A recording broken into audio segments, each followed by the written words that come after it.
Bueno, muy buenas tardes. Agradecer primero a la Conferencia Iberoamericana de Justicia Constitucional la invitación,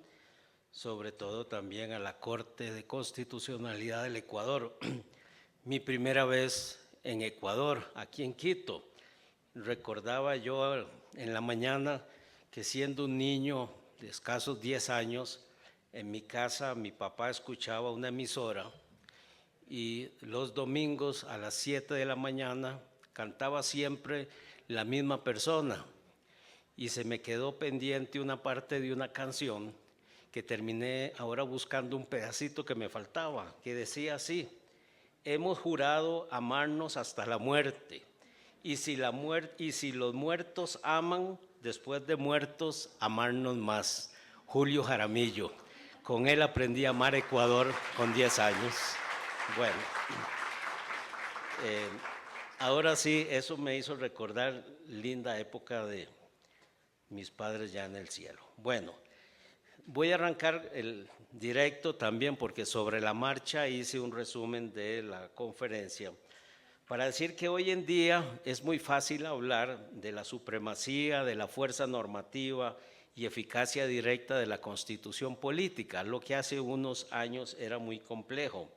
Yo creo que está, y todos estamos convencidos de que ya está sentado en un Estado constitucional de derecho después de aquella famosa condena, el asunto Marbury versus Madison, que ya es desde 1803, cuando la Suprema Corte de Estados Unidos fue la que estableció la posibilidad de que ese órgano pudiera revisar la constitucionalidad de las leyes. Bueno, en mi país esa función la lleva a cabo la Sala Constitucional de la Corte Suprema de Justicia, por disposición constitucional y por estar contenida en la Ley de la Jurisdicción Constitucional desde 1989. Hay un efecto expansivo adicional a ese, que es la integración, la interpretación de los principios protectores de los derechos humanos, de modo que los instrumentos internacionales de derechos fundamentales cobran fuerza y vigor de la misma jerarquía, ha dicho la Sala Constitucional, que tienen los demás. O sea, lo que admite invalidar o complementar al mismo texto constitucional e incluso superarlo extensivamente, ha dicho la Sala. Desde un punto de vista práctico, debe decirse que el cumplimiento de las sentencias judiciales no es más que la materialización del principio de legalidad, del principio de seguridad jurídica, del juicio justo y de la cosa juzgada. Si no pudiera ejecutarse el derecho establecido judicialmente con base en la Constitución política o cualquier otro tipo de norma, tal derecho sería para las partes en litigio un verdadero contrasentido al mismo Estado constitucional de derecho. La misma Corte Europea de Derechos Humanos ha establecido que la ejecución de una sentencia dictada por una corte forma parte integral del proceso, dentro de los fines del artículo 6 de la Convención. Una larga tardanza irrazonable en la ejecución de un fallo vinculante puede, por ende, ser una infracción a la Convención. Bajo esta esfera, también la Convención Americana sobre Derechos Humanos establece la de cumplir la decisión de la Corte en todo caso que sean partes,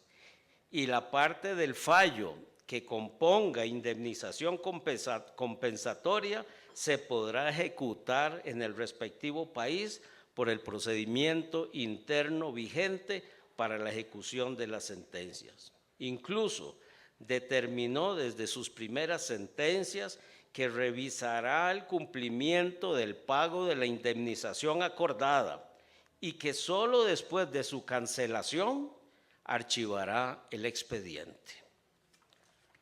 Los pronunciamientos constitucionales o de las salas constitucionales, al declarar el derecho a través de las sentencias estimatorias, indudablemente vinculan a las partes y no en pocas ocasiones ocupará el mecanismo de implementación y ejecución. La Sala Constitucional Cuarta de la Corte Suprema de Justicia establece que corresponde a una sala especializada por mayoría absoluta de sus miembros la inconstitucionalidad de las normas de cualquier naturaleza y de los actos sujetos al derecho público.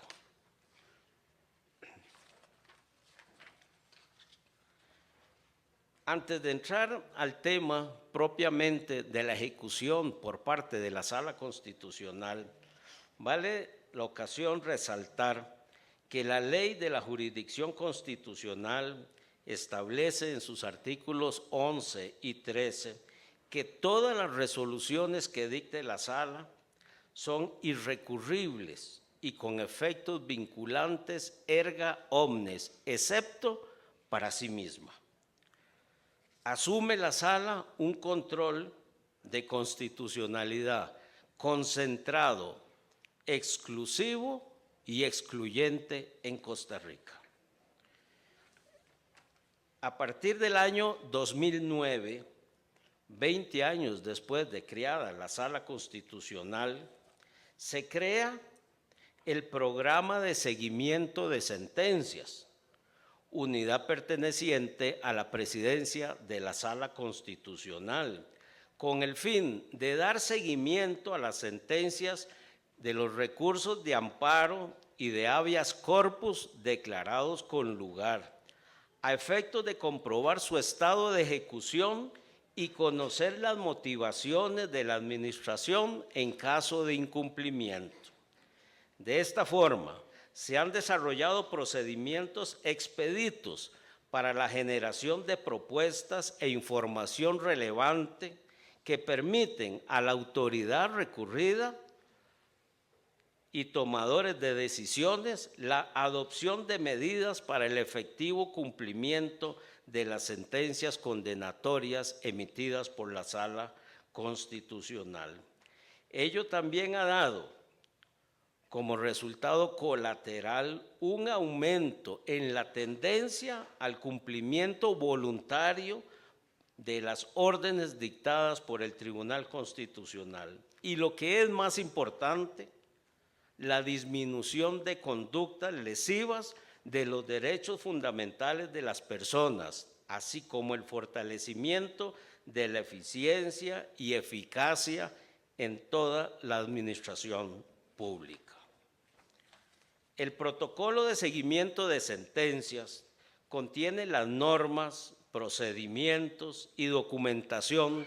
bajo los cuales opera el sistema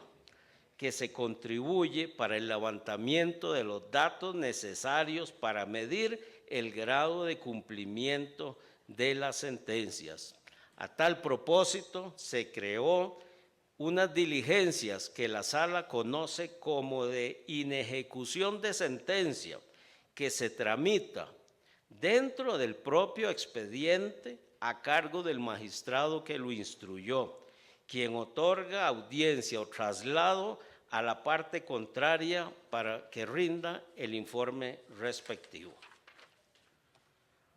Una primera etapa de cumplimiento, entonces, está referido al cumplimiento voluntario de la sentencia por parte de los recurridos.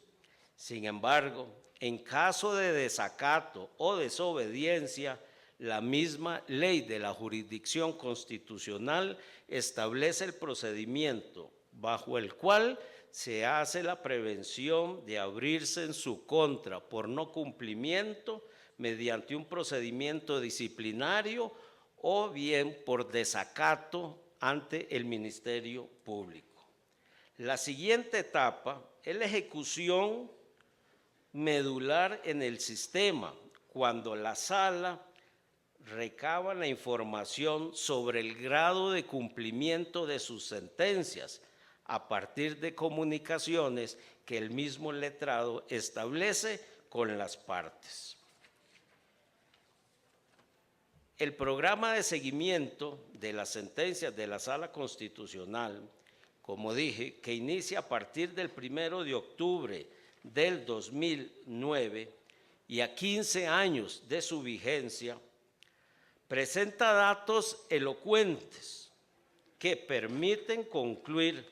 con certeza que alrededor del 90% de las sentencias condenatorias en recursos de amparo y de habeas corpus son cumplidas satisfactoriamente por la autoridad o persona recurrida. Y esto a pesar del dictado de casi 30,000 sentencias al año que lleva a cabo la Sala Constitucional y con una condena en el 40% de sus asuntos. Esto permite afirmar que los mecanismos de ejecución y de implementación de sentencias, aún para el escenario de un cumplimiento voluntario, se constituyen en una valiosa caja de herramientas que refuerza el derecho de la Constitución ante las autoridades y sujetos recurridos.